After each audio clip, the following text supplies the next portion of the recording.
Ingero sur Europe 1, 13h19, l'heure d'accueillir vos deux chroniqueurs du jour, Céline, Gabrielle Cluzel, rédactrice en chef du site Boulevard Voltaire, et Jules Torres, journaliste au Journal du Dimanche. Bonjour à vous deux, bienvenue.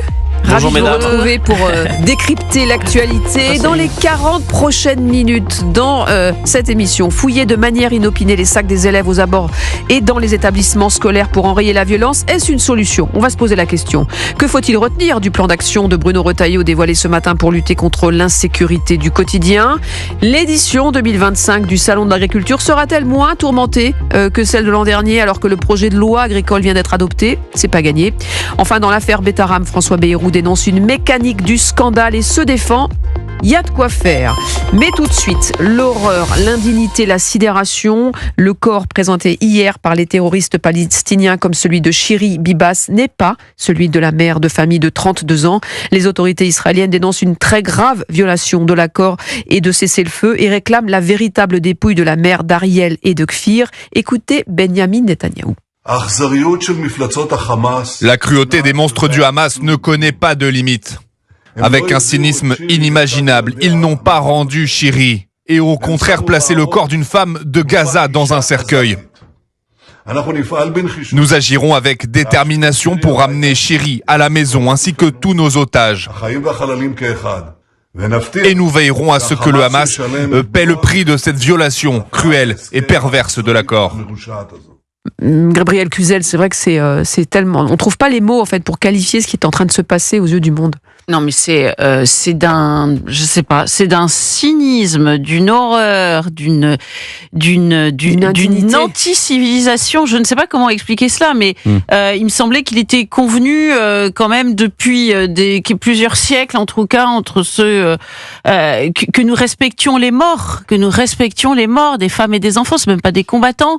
Et là, on rend un corps qui n'est pas celui annoncé. C'est irrespectueux tant pour le corps rendu que pour le corps échangé. Je dirais ça montre que le Hamas n'a aucun respect pour ses propres pour les Palestiniens non plus, parce que qui est cette femme qui a été échangée, quels sont ces restes qui ont été donnés. Donc ça rajoute dans une espèce de série sinistre des épisodes sans fin.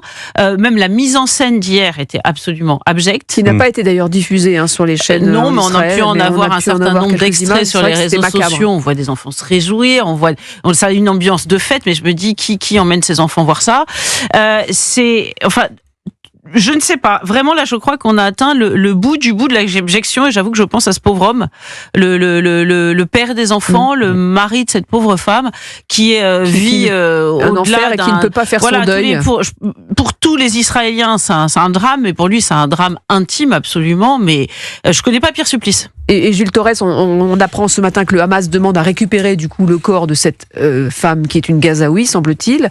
Donc on sent que voilà, la tension remonte d'un cran et la trêve ne tient plus qu'à un fil, alors qu'il reste encore quelques otages à libérer ce samedi. Ça c'était en tout cas une des craintes qu'on pouvait avoir dès la semaine dernière. C'est que l'image horrible, cruelle de ces cercueils ce jeudi, eh bien, elle pouvait nous laisser croire qu'en effet cette trêve était quasiment sur la fin, que les Israéliens et notamment le gouvernement de Benyamin Netanyahou sont très remontés, parce qu'il y a évidemment aussi la pression d'un peuple israélien qui est évidemment très choqué par ces images.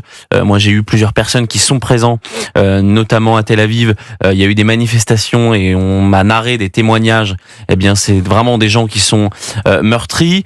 Ils sont meurtris, ils sont doublement meurtris parce que le corps n'est pas le bon, qu'on voit bien que le Hamas ne respecte rien, ne respecte même pas ses propres morts. Gabriel l'a très bien dit. Donc oui, ça nous laisse espérer de très mauvaises choses pour les prochaines semaines. Il y a encore un certain nombre d'otages vivants et à mon avis le gouvernement israélien aurait comme bonne idée de les faire libérer avant une reprise des combats, puisqu'il y aura une reprise des combats, parce qu'on a bien compris que Benyamin Netanyahou ne peut pas laisser samedi, prospérer. Il y a 6 otages vivants. 6 nouveaux otages. Vivants, c'est les derniers, semble-t-il. Et ensuite, il y aurait la phase 2 avec les corps des otages malheureusement décédés. Mais en tout cas, vous avez raison de dire que ça tient qu'à un fil, mais ça nous rappelle surtout l'horreur du 7 octobre, l'horreur que vivent les Israéliens Israéliens et les Juifs plus particulièrement depuis maintenant 2 ans, parce qu'avec ces images hier, eh bien, ils ont tous vécu à nouveau ce 7 octobre avec des cercueils. Moi, il y a une image qui m'a vraiment choqué, c'est la taille des cercueils.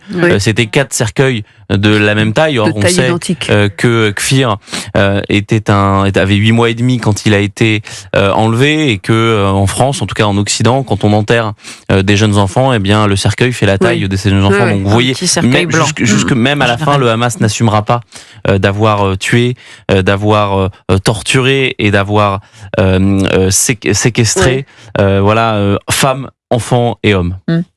Et Benjamin Netanyahou déclare il y a quelques minutes, il s'engage même à ce que la justice soit rendue pour que ces sauvages ayant exécuté nos otages, soient rendus. On sent que c'est le. Il y a un niveau de tension, et d'autant plus que le Hamas va être visé dans les prochains mois. Il appelle le monde à condamner ce qu'il a qualifié donc de meurtre horrible de ces 2 enfants. L'ensemble du monde civilisé devrait condamner ces meurtres horribles, a-t-il déclaré. Je m'engage à ne pas relâcher mes efforts tant que ces sauvages qui ont exécuté nos otages ne seront pas traduits en justice. C'est un fait que oui, le monde civilisé devrait pouvoir s'accorder au moins là-dessus. Ça devrait être le plus petit dénominateur commun. Moi, j'étais très frappée quand même, mais ça aussi, ça fera partie de la suite de ce drame, par les excuses. Vous savez, la demande de pardon du président hier. Israélien, qui a dit je demande pardon à mon peuple de ne pas l'avoir protégé, ou nous demandons pardon, je ne sais pas s'il parlait à la première personne ou dans un nous qui est inclusif, mais c'est vrai que c'est très frappant, parce que ensuite il y aura le fil des responsabilités qui se déroulera. C'est vrai qu'il y a eu des défaillances de l'armée, il y a eu des mises en garde qui n'ont pas été entendues, et puis aussi je suis frappée de voir cette responsabilité-là. C'est vrai que nous autres, dans nos pays, enfin en France en tout cas, moi j'entends personne demander pardon de quoi que ce soit, et on aimerait bien de temps en temps que exemple soit pris.